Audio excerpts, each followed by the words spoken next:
बंगाल वालों अगर बुरा नहीं माने तो एक बात अर्ज करूं हाथ जोड़ के, मस्जिदों के 2-2 करोड़ के मीनार बनाने की बजाय कोशिश करो कि वो 2-2 करोड़ गरीबों पे खर्च करो और उनको मजबूत करो। अगर हमारी कौम 10 साल में मजबूत हो गई तो 2 नहीं बल्कि 10 करोड़ के मीनार हम बना सकेंगे।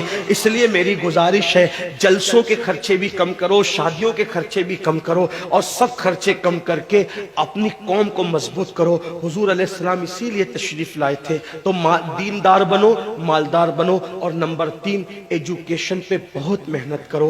कोई भी जाहिल न रहे, कोई भी अनपढ़ न रहे, खूब खूब पढ़ाओ अपने बच्चों को। 10वीं 12वीं तक कभी मत रुकना, बल्कि अपने बच्चों को IAS बनाओ, IPS बनाओ, डॉक्टर बनाओ, इंजीनियर बनाओ। डॉक्टर भी BUMS वाला मत बनाओ, बल्कि MD और आला से आला डिग्री दिलाओ। अब आप कहेंगे मौलाना पैसे नहीं है, मैं आपसे कहता हूं हर साल ईद पे नया कपड़ा न बनाना पड़े न बनाओ, धुले हुए कपड़ों पे ईद कर लो, लेकिन अपने बच्चों की तालीम पे खर्चा करो। इसी तरीके से किसी और जगह पर पैसे लगाने की बजाय 10 साल अगर इन 3 निकात पर आपने मेहनत कर दी, दीनदार बनो, मालदार बनो और एजुकेशन को आम करो, हर बंदे को पढ़ा लिखा बनाओ। आप कहेंगे मौलाना नौकरी नहीं मिलती, मैं कहता हूं हम नौकरी के लिए नहीं पढ़ते, हम अच्छा इंसान बनने के लिए पढ़ते हैं। इसलिए कि पढ़े लिखे की तिजारत में अनपढ़ की तिजारत में फर्क है, पढ़े लिखे की गुफ्तगू में अनपढ़ की गुफ्तगू में फर्क है, पढ़े लिखे के उठने बैठने में अनपढ़ के उठने बैठने में फर्क है। देखो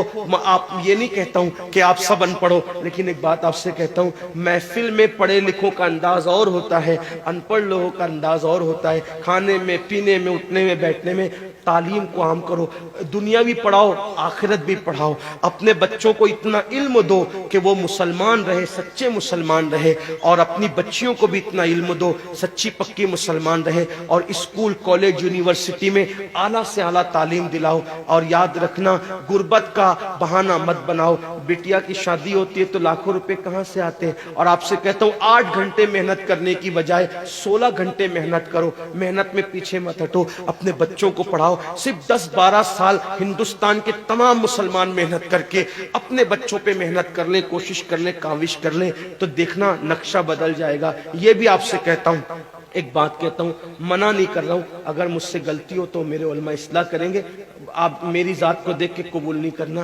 बाप के चेहलुम पर 40 देग पकाने की बजाय 1 देग पकाओ। उन 40 देगों का खर्चा बचाकर किसी बच्चे की तालीम पर अपने बाप के इसाले सवाब के लिए खर्चा कर दो।